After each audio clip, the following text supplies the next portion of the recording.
में प्रभाकर तिवारी जी सीएमएचओ साहब जो कह रहे हैं, आपको लगता है कि सारी चीजें वैसी हैं, सारी चीजें ठीक चल रही हैं, या फिर कोई सवाल आपको भी नजर आता है, कहीं आपको भी खामी नजर आती है? सबसे पहले तो मैं प्रभाकर जी कांग्रेस प्रवक्ता और आपको नमस्कार करूंगी और आपके दर्शकों को भी प्रणाम करती हूँ। देखिए, जो प्रभाकर तिवारी जी ने अभी कहा है वो बिल्कुल सही है, क्योंकि हम सब एक प्रोटोकॉल के तहत काम करते हैं। जब हम रिफॉर्म्स लागू करते हैं तो उन रिफॉर्म्स का क्रियान्वयन भी एक प्रोटोकॉल के तहत होता है। जो सिविल विंग होती है इन सब संस्थाओं के निरीक्षण करने के लिए, इन सब जगह मेंटेनेंस करने के लिए, जैसे कि प्रोजेक्ट इम्प्लीमेंटेशन यूनिट जिसको हम कहते हैं, वो इलेक्ट्रिकल ऑडिट्स करते हैं नगर निगम के साथ। ये सब डिपार्टमेंट वाइज मॉक ड्रिल्स करते हैं। जैसे हमीदिया में अभी 26 नवंबर को मॉक ड्रिल निर्धारित है। तो ये जो प्रक्रिया है, इसके अंतर्गत हम निरंतर इम्प्रोवाइज करते हैं, इम्प्रूव करते हैं, करेक्ट करते हैं। और इसके साथ साथ जो केंद्रीय सरकार ने हमें NABH और ऐसे मापदंडों के जो एक दिया है, एक ढांचा बना के रखा है, जिसके तहत हॉस्पिटल्स बड़े हो या छोटे, कोई क्लिनिक्स हो, कोई लेबोरेटरीज हो, तो इन सब का निरीक्षण और इनका पंजीयन, ये दोनों व्यवस्थित रूप से संचालित होती है, जिसके तहत एक कार्य प्रणाली के तहत ये इंस्टीट्यूशंस को अपने कार्य निर्धारित करने होते हैं। फॉर एग्जाम्पल, अगर हम बात कर रहे हैं एक NABH अधिकृत अस्पताल की, तो हाल ही में हमीदिया अस्पताल, आपको भी जानकारी होनी चाहिए कि it is the number 1 accreditation hospital in India. 1820 नए जो पलंग हैं, उनको नंबर 1 का खिताब ऐसे ही नहीं मिल जाता है। कुछ आपको वहां काम करने पड़ते हैं, आपको वो मापदंडों का जो मुआयना होता है, you have to fulfil those criterias. तो इसके अंतर्गत सरकार भी इसके लिए बहुत संवेदनशील है। सरकार निरंतर अपने प्रयासों से ऐसे नियम कायदों के अनुसार चलने में प्रतिबद्ध है, जिसमें जनता को फायदा हो, जिसमें जो स्टाफ है वहां उस इंस्टीट्यूट का, वो भी एक निश्चित तरीके से, एक प्रतिबद्ध तरीके से काम करे, कार्यरत रहे, और हम मिनिमाइज करें हमारे ऊपर जो नेग्लिजेंसी के आरोप लगते हैं। ठीक है, जब सारी चीजें ठीक है तो बड़ा सवाल खड़ा ये होता है कि आखिर ये मुश्किल क्यों, और इस मुश्किल के पीछे की वजह क्या है? और आए दिन, दूसरे तीसरे दिन हम कोई ना कोई एक तस्वीर लेकर आते हैं टीवी पर, जहां पर अस्पताल की लापरवाही या कहीं ना कहीं मरीज और तीमारदार परेशान नजर आते हैं। बड़ा सवाल है, लेकिन उससे पहले हर्ष जैन साहब हमारे साथ जुड़े हुए, कांग्रेस प्रवक्ता। हर्ष जी, यहाँ तो सब कुछ ठीक बताया जा रहा है, सीएमएचओ साहब कह रहे हैं सब ठीक है, वाणिज्य बीजेपी से वो कह रही है कि सारी चीजें ठीक है, हर एक जिस तरीके से जो काम होना चाहिए उसी तरीके से हो रहा है, और खिताब पर खिताब मिले हुए हैं। अमृत जी, सबसे पहले आप सबको नमस्कार। मैं आपको बहुत बधाई देना चाहूँगा कि आपने जो रिपोर्ट पेश करी हमीदिया हॉस्पिटल के बारे में, उससे आपने पूरी रियलिटी चेक कर दी और एक एक डिटेल में बारीकी बताई गई है जहाँ पे क्या क्या चीज़ अभी भी कम पाई है। अगर हम देखें तो 3 साल पहले फायर इंसिडेंट हमीदिया हॉस्पिटल में हुआ था। उसके बाद हर बार कुछ इंसिडेंट हो जाता है और बच्चों की मौत हो जाती है। उसके बाद मीडिया सवाल पूछती है तो सरकार का जवाब आता है हम फायर एंड सेफ्टी नियम ला रहे हैं। वो थोड़े दिन में ठंडे बस्ते में चले जाता है और वापस से कोई नया। अभी हाल ही में झांसी में 11 निर्दोष बच्चों, छोटे एक एक 2-2 दिन के बच्चे थे जो उनकी मौत हो जाती है। उनका क्या कसूर? और झांसी के CM, हमारे यूपी के CM योगी जी चुनाव सभाएं ले रहे हैं, पटेंगे तो कटेंगे ऐसे बयान दे रहे हैं। आप अगर CM पद का दायित्व नहीं संभाल पा रहे तो आपको छोड़ देना चाहिए CM पद। आप स्टार प्रचारक बन के पूरे पार्टी का प्रचार करें देश देश में। आप क्यों इतनी भयावह स्थिति? और मैं बीजेपी प्रवक्ता को बोलना चाहूँगा कि प्लीज़, ये मेरा हाथ जोड़कर निवेदन है, इतनी बुरी भयावह स्थिति है, किसी के माँ बाप के ऊपर क्या गुजरी होगी, आप इसके ऊपर बिल्कुल भी राजनीति नहीं करें। अगर कहीं आपकी कमियां हैं तो आप उसको एक्सेप्ट करें। और CMHO साहब को भी बोलूँगा कि हर चीज़ जनता के ऊपर नहीं डालें। आप वहाँ के बिल्कुल बिल्कुल, हर चीज सिर्फ भोपाल ही नहीं, पूरे प्रदेश की बात हो रही है, बताएं। तरीके से इम्प्लीमेंट करा जाए। जी। क्या सरकारी हॉस्पिटल में जो लोग जाते हैं वो लोग नहीं है, वो जानवर हैं क्या? आप क्यों प्राइवेट हॉस्पिटल्स में सारे चीजें फॉलो होती हैं, सरकारी हॉस्पिटल में कुछ फॉलो नहीं हो रहा, क्यों ऐसा हो रहा है? सरकारी हॉस्पिटल में आम जनता जाती है, निर्दोष बच्चों की मौत हुई है, इसके ऊपर प्लीज राजनीति नहीं करें। ठीक है, वाणी जी आ रहे हैं आपके पास, लेकिन उससे पहले हमारे सहयोगी अमृतांशी जोशी हमारे साथ जुड़ पर गए। मैं कुछ हर्ष जी को बोलना चाहूंगी। क्या है हेल्थ सिस्टम का हाल, अस्पतालों की स्थिति कैसी है, कहां पर क्या चीजें बेहतर और कहां खामियां नजर आती हैं? देखिए, हमने जो मेरी रिपोर्ट थी उसमें हमने पूरी तरह से दिखाने की कोशिश की कि आखिर किस तरह के हालात सरकारी अस्पतालों में हैं। एक बात ये भी है कि जैसे झांसी में जो घटना हुई है उसके बाद तत्काल निर्देश जारी किए जाते हैं, बहुत अच्छी बात है। लेकिन यहाँ पर सिर्फ काम स्वास्थ्य विभाग तक का नहीं रह जाता है, इसमें काम फायर सेफ्टी डिपार्टमेंट का और अन्य विभागों का भी आता है कि जो चाहे अस्पताल हो, चाहे हम सिर्फ सरकारी अस्पतालों को इसमें गिनती में नहीं लेंगे क्योंकि सभी जगह मरीज होते हैं और सबकी जान की कीमत एक समान होती है। तो इसमें फायर सेफ्टी डिपार्टमेंट का भी एक बहुत बड़ा रोल होता है कि चाहे वो सरकारी हो, चाहे वो निजी अस्पताल हो, वो बड़े होटल्स हों या ऐसी कोई भी जगह हो जहाँ पर बड़ी संख्या में लोगों की गैदरिंग हो रही है, उन जगहों पर जरूर फायर एनओसीज चेक की जाएं, क्या कुछ पर्याप्त इंतजाम है वो चेक किए जाएं और इसके साथ ही साथ अग्निशमन सुरक्षा को लेकर कितने इंतजाम सभी जगह पर किए जा रहे हैं। हमने जो रिपोर्ट्स दिखाई उसमें भले ही हमने ये दिखाया कि किस तरह से जो है फायर स्प्रिंकलर सिस्टम अभी तक एक्टिव नहीं हुआ है। हमीदिया अस्पताल में अगर हम जाते हैं, कमला नेहरू को छोड़िए, अगर पूरे बिल्डिंग को अगर आप देखेंगे तो वहाँ पर कोई भी ऐसा हम कह सकते हैं पुख्ता फायर सेफ्टी सिस्टम इतना बड़ा मौजूद नहीं है जिससे कि कुछ आसानी से वहाँ पर अग्निशमन हो सके।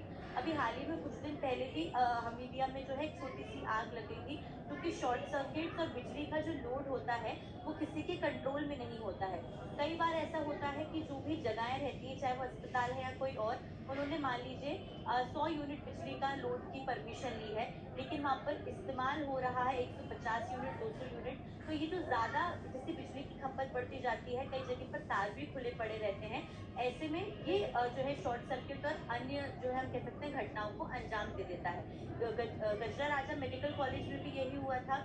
हमीदी अस्पताल में भी शुरुआती यही माना जा रहा था कि वहाँ पर जो है वो शॉर्ट सर्किट हुआ है और कई जगहों पर ये चीज़ सामने आती है कि तो एक जो बिजली विभाग है, इसमें फायर सेफ्टी डिपार्टमेंट, सभी स्वास्थ्य विभाग मिलजुल कर इसमें जब काम करेंगे तभी जाकर हम जो है एक पूरा ऐसा सिस्टम तैयार कर सकेंगे जो कि पूरी तरह से फायर एक्सटिंग्विशर से लेकर चाहे वो स्प्रिंकलर्स हो, सभी तरह के जो सुरक्षा यंत्र हैं वो सभी रखें। हालांकि ये जिम्मेदारी प्रबंधन की भी होती है अस्पतालों की, क्योंकि जो सीएमएचओ ने आदेश जारी किए हैं उसमें साफ लिखा है कि औचक निरीक्षण जब भी होंगे जी। जो भी जिम्मेदार प्रबंधन का होगा उस पर गाज गिरेगी। जी। तो यहाँ पर बहुत ज्यादा निरीक्षण की भी जरूरत है और ऐसे में कार्रवाई की भी जरूरत है। बिल्कुल बिल्कुल, आपने ठीक कहा। प्रभाकर तिवारी जी, हम किसी पर ब्लेम नहीं कर रहे। वाणी जी आ रहे हैं आपके पास एक शॉर्ट कमेंट लेने के बाद।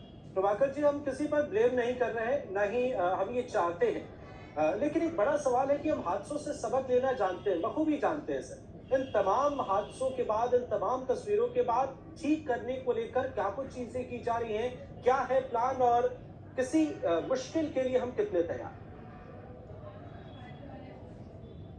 देखिए, आपकी बात बिल्कुल सही है और सबसे बड़ी बात हादसों से सबक लेना नहीं बल्कि हादसों को प्रिवेंट करना। आजकल जो लेटेस्ट है, हम लोग यही चाहते हैं कि कोई भी हादसा ना हो और इसीलिए जैसा अभी बताया कि इलेक्ट्रिकल सेफ्टी डिपार्टमेंट, नगर निगम और हेल्थ डिपार्टमेंट तीनों मिलकर जितने गवर्नमेंट हॉस्पिटल्स का उनका ऑडिट कर रहे हैं और ऑडिट के बाद जो सुधारात्मक सुझाव उनके द्वारा दिए जा रहे हैं उसको स्वास्थ्य विभाग पूरा करना है। और रही बात प्राइवेट हॉस्पिटल्स की, प्राइवेट हॉस्पिटल को तब तक चलाने की अनुमति ही नहीं दी जा रही है जब तक उनके पास फायर एनओसी ना हो। अगर उनके पास फायर एनओसी नहीं होगी तो कोई भी ऐसा अस्पताल चलाने नहीं दिया जाएगा। जी। सर, एक शॉर्ट कमेंट, क्या कोई ऐसा मामला भी है जो फंडिंग की वजह से रुका हुआ है या जहां पर स्वास्थ्य विभाग को सरकार से मदद चाहिए और आप इंतजार कर रहे हैं? शॉर्ट में प्लीज। देखिए, ये तो लगातार एक चलती हुई प्रक्रिया है। जो प्रपोजल है वो अलग अलग अस्पताल भेजते जाते हैं और केस बाय केस वो होते चले जा रहे हैं। कोई ऐसा बड़ा प्रस्ताव जिसमें बड़ी संख्या में या बड़ा फंड की जरूरत हो, ऐसा तो अभी पेंडिंग में नहीं। ठीक है, सारी चीजें ठीक है। मतलब इसे ठीक करने का एक जो है उसकी एक कोशिश भी की जा रही है। वाणी जी तब से कुछ कहना चाह रही है। वाणी जी, जी, कांग्रेस से कई सवाल भी उठाए। जी, हर्ष जैन जी जो अभी कह रहे थे उसे राजनीति कहते हैं। जो तिवारी जी बोल रहे थे, जो मैंने कहा है, उसे राजनीति नहीं कहते हैं हर्ष जी। राजनीति वो होती है जिसमें आप जैसे नेता आके खुले मंच पर इस प्रकार के हल्के बयान देते हैं। क्योंकि अगर हम टेक्निकल इश्यूज को समझें तो कोई भी स्वास्थ्य की संस्था जब तक उसे सारे सर्टिफिकेट्स प्राप्त नहीं होते, और मैं बहुत गंभीरता से ये बोल रही हूं, जब तक उसे फायर सेफ्टी, इलेक्ट्रिकल सेफ्टी, इन सब की ऑडिट्स नहीं होती, जब तक उसके सारे डिपार्टमेंट्स का ऑडिट नहीं होता, तब तक NABH एक्रेडिटेशन नहीं प्राप्त होती। और जब तक NABH वो एनेबल्ड ना हो, तब तक वो दूसरे स्वास्थ्य की जो बड़ी सेवाएं हैं, जैसे आयुष्मान है, CGHS है, ECHS है, उनमें लोगों को सेवा देने के लिए रेडी नहीं होता। दूसरी चीज, मेरा एक प्रश्न है आपसे। लेकिन प्राइवेट अस्पतालों और सरकारी अस्पतालों में जमीन आसमान का एक फासला नजर आता है। और यहाँ पर हर्ष जी ने जो कहा है, ठीक है, सियासत अपनी जगह नहीं होनी चाहिए, लेकिन उसमें क्या अलग है? ये तो हिंदुस्तान की मैं आपको है ना। पहले जब कुछ मुश्किल जैसे हालात नजर आते थे तो मंत्री इस्तीफा दे देते थे। तो इसमें विपक्ष अगर सवाल खड़े कर रहा है तो इसमें मुश्किल क्या है? नहीं, देखिए, एक बहुत बड़ा फासला हमने पूरा किया है। कुछ वर्ष पहले एक साधारण सा बाईपास कराने के लिए मरीज अपने सांसद, लगभग 20-25 साल पहले अपने सांसद या जो भी जनप्रतिनिधि था उस क्षेत्र का, उसके हाथ पैर जोड़ के चिट्ठी लिखवा के रेफरल बनवाता था। आज प्रधानमंत्री की दूरदृष्टि ने हर भौगोलिक क्षेत्र में आयुष्मान कार्ड का जो डंका है, उसके तहत हर गरीब किसान, हर लाभार्थी को इतनी सुविधाएं मुहैया कराई हैं, जो आज हम हर बड़े अस्पताल, हर छोटे अस्पताल में सरकारी सेवाओं के द्वारा देख रहे हैं। जबलपुर में हूं मैं, और जबलपुर में मैं आपको गर्व के साथ कहती हूं कि सुपर स्पेशलिटी यूनिट जो यहाँ के मेडिकल कॉलेज का है, वहां पर बाईपास का ऑपरेशन बहुत अच्छी सुविधाओं के साथ आयुष्मान के लाभार्थियों को प्राप्त हो रहा है, जो कभी संभव नहीं था। जो साहब भी सब कुछ सही कह रहे हैं, लेकिन इसी प्रदेश में कुछ दिन पहले कुछ लोगों के अंधे होने की तस्वीर नजर आई। इसी प्रदेश में हम हर 4 दिन 6 दिन पर अस्पताल की तरफ से एम्बुलेंस सुविधा न मिलने की तस्वीर दिखाते हैं। हम इसी प्रदेश की वो तस्वीरें दिखाते हैं जहां लोगों को बेहतर इलाज नहीं मिल पाता,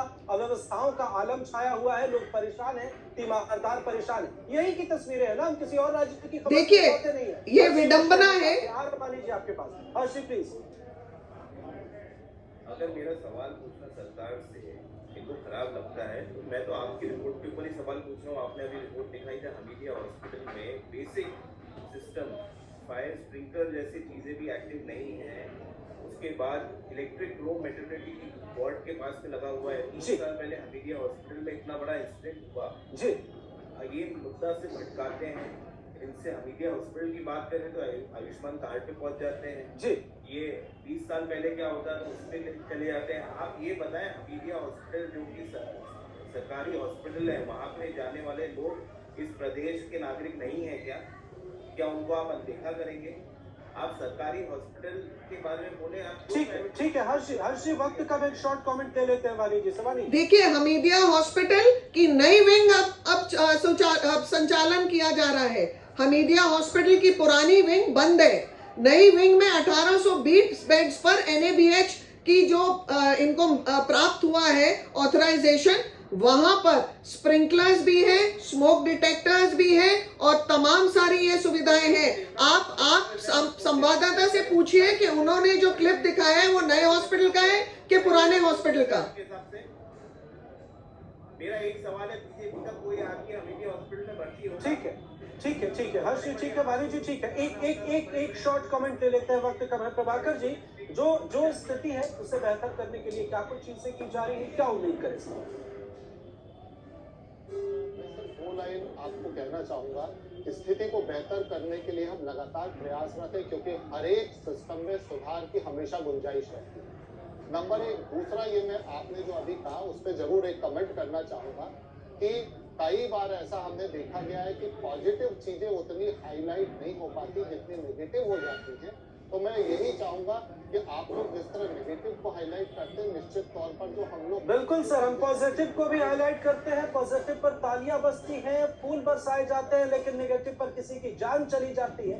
इसलिए मुझे लगता है कि ये ज्यादा खास हो जाता है सर। अब बुरा मत मानिएगा, लेकिन तस्वीरें ऐसी ही हैं और बड़ी विडंबना है कि हमें वैसी तस्वीरें दिखानी पड़ती है। चाहता कोई नहीं है, लेकिन मुश्किल भरे हालात होते हैं। हम भी सोचते हैं खबर लिखने से पहले, बताने से पहले, और हमें भी दुख होता है। तो उम्मीद करते हैं सारी चीजें बहुत बेहतर हो।